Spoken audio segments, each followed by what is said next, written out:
ஊழியர்களின் வயிற்றில் அடிப்பு. விஜயின் ஜனநாயகம் படம் பாதியிலேயே நிறுத்தம். இவர்தான் நாட்டை திருத்த போகிறாரா? நடிகர் விஜய் நடித்த ஜனநாயகம் படம் பாதியிலேயே நிறுத்தப்பட்டிருக்கிறது. இதற்கு பின்னால் அந்த படத்தில் நடித்த ஊழியர்களின் கண்ணீர் தான் காரணம் என்று தகவல் வெளியாகியுள்ளது. பொதுவாக விஜய் நடிக்கும் படத்தில் பணியாற்றும் ஊழியர்களுக்கு சம்பளம் கொடுக்காமல் ஏமாற்றுவது என்பது புதியது கிடையாது. விஜய் நடித்த புலி படத்தில் நடிகை ஸ்ரீதேவிக்கு இருந்த சம்பள பாக்கி தொடங்கி மெர்சல் படத்தில் பணியாற்றிய மேஜிக் மேன்களுக்கு சம்பளம் கொடுக்காமல் ஏமாற்றியது, தற்பொழுது ஜனநாயகம் படத்தில் பணியாற்றிய ஊழியர்களின் சம்பள பாக்கி வரை விஜய் நடிக்கும் படம் என்றாலே ஊழியர்கள் வைத்தறிச்சல் இல்லாமல் இருக்காது. இந்த நிலையில் நடிகர் விஜய் நடிக்கும் ஜனநாயகம் படத்தில் பணியாற்றிய தினக்கூலி ஊழியர்களின் சுமார் 25 நாள் சம்பள பாக்கி கொடுக்காமல் இழுத்தடிக்கப்பட்டு வந்ததை தொடர்ந்து தற்பொழுது ஜனநாயகம் படத்தில் பணியாற்றிய ஊழியர்கள் சம்பள பாக்கியை கொடுத்தால்தான் அடுத்து வேலை செய்வோம் என தெரிவிக்க விஜய் நடித்து வரும் ஜனநாயகம் படம் பாதியிலேயே நிறுத்தப்பட்டுள்ளது.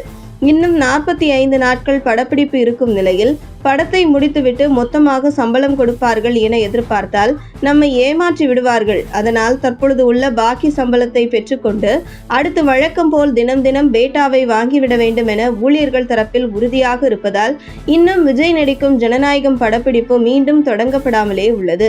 அதே நேரத்தில் ஊழியர்கள் சம்பளம் பாக்கி குறித்து வாயே திறக்காத விஜய் கண்டும் காணாமல் இருந்து வரும் நிலையில் விஜயின் இந்த செயலுக்கு விஜயகாந்த் உயிரோடு இருக்கும்போது அவர் செய்த செயல் தற்பொழுது விஜய்க்கு சம்பட்டி அடியாக இருக்கும். அது என்ன செயல் என்பதை பார்ப்போம்.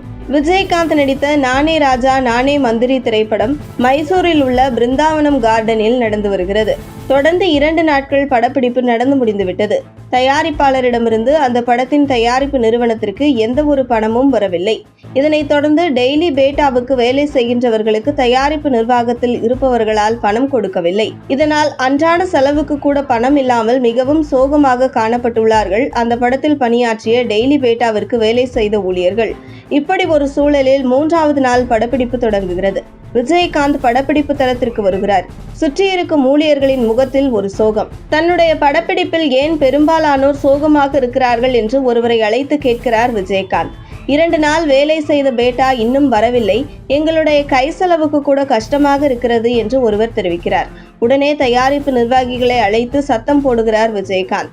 தயாரிப்பாளரிடமிருந்து பணம் வரவில்லை என்றால் என்னிடம் சொல்ல வேண்டியதுதானே, ஏன் இப்படி பண்றீங்க, இந்தாங்க பிடி என்று தன்னுடைய கழுத்தில் போட்டிருந்த 12 பவுண்ட் செயினை அந்த தயாரிப்பு நிர்வாகியிடம் கொடுத்து, இதை எங்கேயாவது அடகு வைத்துவிட்டு இங்கே வேலை செய்யும் ஊழியர்களுக்கு பணத்தை கொடுங்கள், தயாரிப்பாளர் பணம் கொடுத்த பின்பு இந்த செயினை எனக்கு திருப்பி தாருங்கள் என்று விஜயகாந்த் தெரிவித்திருக்கிறார்.